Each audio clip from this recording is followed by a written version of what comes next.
Huda nga maghinulsol sila ug mobalik sila sa pakigsaad sa Dios nga gihatag gikan sa ilang mga katigulangan.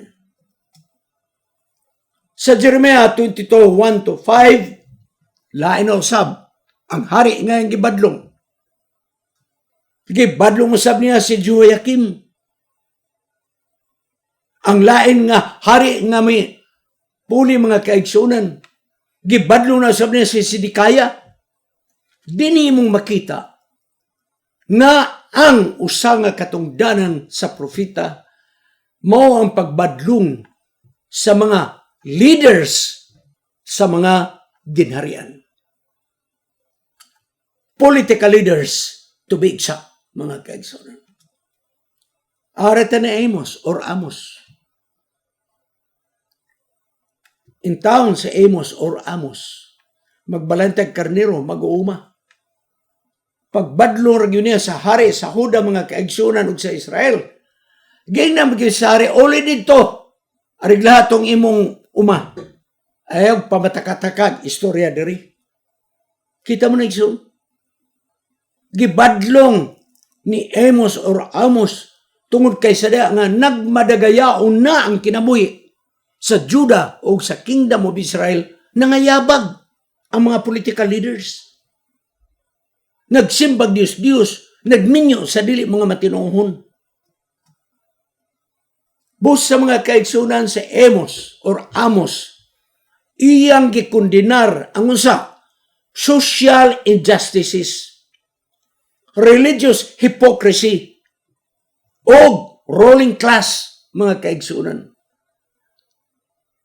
Mga elitista, mga kaigsunan.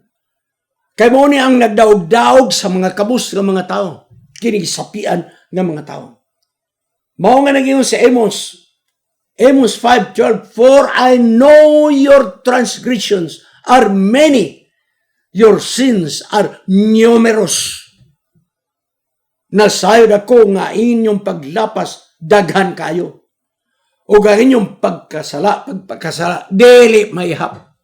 Dili mayhap. Gibadlong.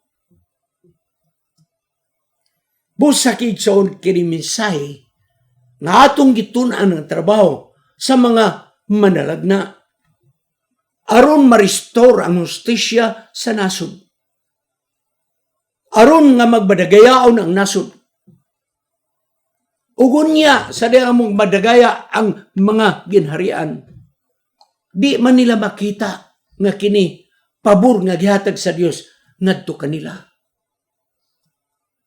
Muarita ni John the Baptist. So, si John the Baptist, mga kaigsunan, mag-uuli, manalag na po. Magwawali, mga kaigsunan. Ug unya, wala gyud siya magpakabuta og bungol. Wala.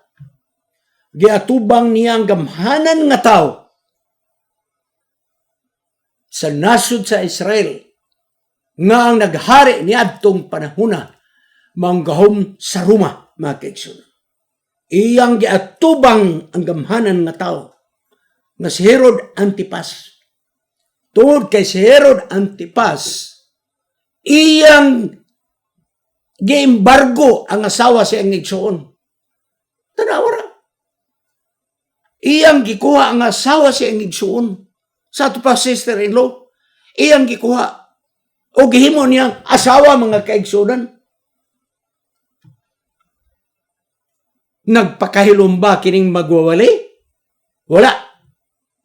Sa Mateo 14:4 na yun, dili oyon sa kasuguan nga imong kuhaong kining nga babae kay mananapaw ka. Si John the Baptist, mga kaigsunan, walay kukahadlok sa pagpatigbabaw sa kamatuoran ug ang iyang pagsulti sa kamatuoran milungtad paingon sa bilangguan ug unya ang katapusan siyang kinabuhi giputlan siya gliog, mga kaigsunan. Giputlan siya gliog. Kay mo'y gipangayo sa kabit ni Herodes nga mo sa Herodias. Pagsayaw-sayaw ra gyud igsoon sa babay, nahimuot gyud ang maong hari na si Herodes. Pagayo bisag unsa. Unya, miadto didto ang maong babae sa iyang inahan, unsa may akong pangayon. Ing na ang ulo ni John the Baptist ibutang sa plato. Patay igsoon. Patay. So ang akong gisaysay kaninyo, dili masayon ang trabaho sa mga tao nga nagdumala sa buhat. Di masayon.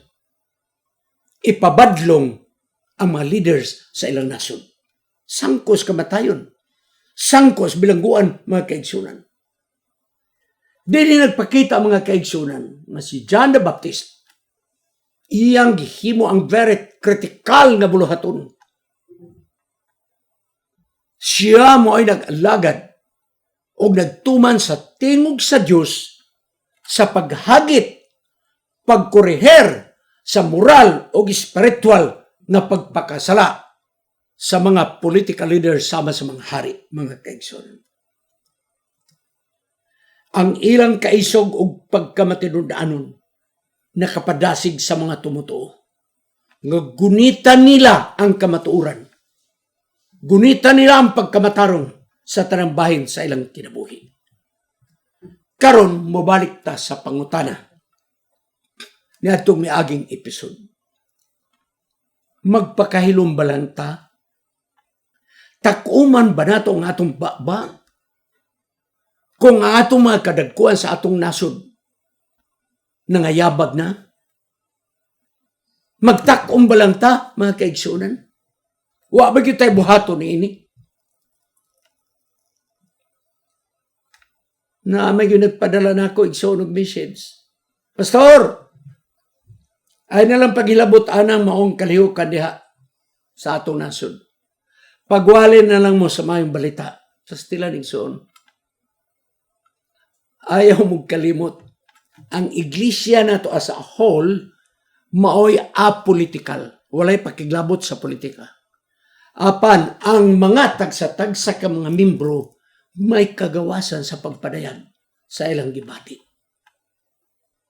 Napakoy sumpay nini sa unsang pamagi nga kita makapadayag sa atong gibati. Sa akong balikon, takumon ba na to ang baba? Di lang ito makapadayag. Bisag klaro na gyud nawa na magkadimaong pagdumala sa mga leaders, politikanon. Bisag nakita na nato nga grabe na ang pagdaog-daog, hilom lang yun ta. Wali gahapon tas may balita. Igsoon ako konsultihan. Ang tao nga dinaog-daog di makadungog sa mga balita, mga kaigsunan. Giatakan ang katungod sa mga tao, walihan ni mugmayong balita, bungol na sila mga kaigsunan. Akong baliko na akong gingon. Kung di magkadimao ang atong mga nagdumala sa nasod, ang atong kusina mapiktuhan. Kung di magkadimao ang pagdumala sa mga leaders sa atong nasod, ang atong bulsa mapiktuhan. Kung dili magkadimao ang pagdumala sa mga political leaders, ang ekonomiya nato mabagsak, mga kaigsunan. O kung mabagsak, dili ang gobyerno mabagsak lamang. Kung dili kitang tanan, hagsa ta, mga kaigsunan. Mohinungdan, nga akong ibilin kini kaninyo nga pangutana. Kung dayag na gyud nga atong nakita, nga wa na gyud magkadimao ang pagdumala, magpakahilom na gyud ta. Mao ba ni? Na nag-comment ng iyon, di man kita magkahusgar. Kung nagbuhat ba sila maayog dautan, kaya di man ta makahukom, Diyos na may maghukom. Magampo lang yun ta. Kurik man na iksong ka ng pag-ampo. Kurik yun na. Huwag yun na problema. Pero nga man, nga ang aragat sa Diyos o masulti sa Diyos nga, pasag dahil ng mga hari nga nangayabag, pag-ampo na lang mo. Kung kadto nga prinsipyo, nga wata kabalo na, buhat ba silang maayog daw tan, kay di man kita makahukom nila, Diyos na may makahukom, ang ato mag-ampon na lang ang akong pangutana, ngano nga masugo si Isaias, si Jeremias, si Nathan, si Amos, si John the Baptist, ngano nga man ingnas Ginoo pag-ampon mo diha, ayaw mo paghilabot sa mga hari. Ako ning gipangutana aron mabukang atong pag-una. Dili ko mohatag og answer alang kaninyo. Kamu sa inyong personal nga panguna-una, kamu mo ang mutan-aw kung kining akong presentation biblical ba o dili. Akong tapuson ang pangutana. Tak-umon ba nato atong baba? Bisan kung ang mga nagdumala sa atong nasod wa na magkadimaon. Ang ato lang buhaton mag-ampon ang yuta, mga kaigsunan. Kung ang imong tubag, oo, ako mag-ingon kaninyo, ang mga propeta nag-ingon, dili nila tak-umon ang ilang baba. Kay dunay mandato sa Dios nga ilang badlungon ang madautan ng mga hari o mga leaders sa Jewish community. Bisan pa ang mga saserdote, ipabadlong pagyud sa manalagna mga kaigsunan. Kung balikon, tak-umon ba nato atong baba? Di gyud ta magpadayag sa atong gipati. Tungod lagi kay kita apolitical. Ako mag-ingon kanyo, mutubag ang mga propeta sa Biblia mo yung dili. Kami wa namo tak-uma mong baba. Wa mi makig-away kanila. Wala. Wa mi magharumintado kanila. Amo lang gisultian sila. Apan taliwala sa among pagsulti ni sangko sa kamatayon ang among ministry.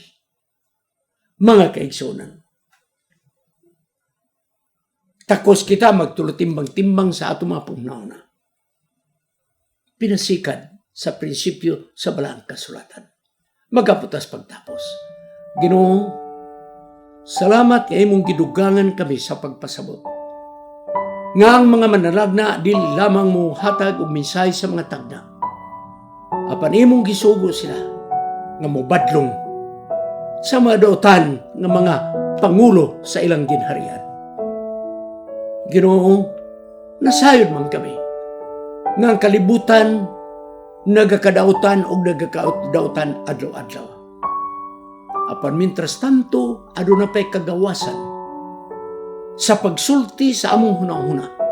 Giyahan mo kami kung sa ngay namong isulti o sa ngay namong pagabuhaton. Kining tanan among pagadawaton sa ngalan ni Jesus manluluwas. Amen. Kining inyong higala, si Pastor Wendell Mungaya Serrano, nga inyong igsoon usab, magkapadasig sa matag sa kaninyo sa pag-like, pag-share, labaw sa tanan sa pag-subscribe sa atong YouTube channel ng pangalan Wendell Mungaya Serrano ug ayaw kalimot sa pag-click sa notification bell hangtod sa sunod nga higayon magkita na usab kita.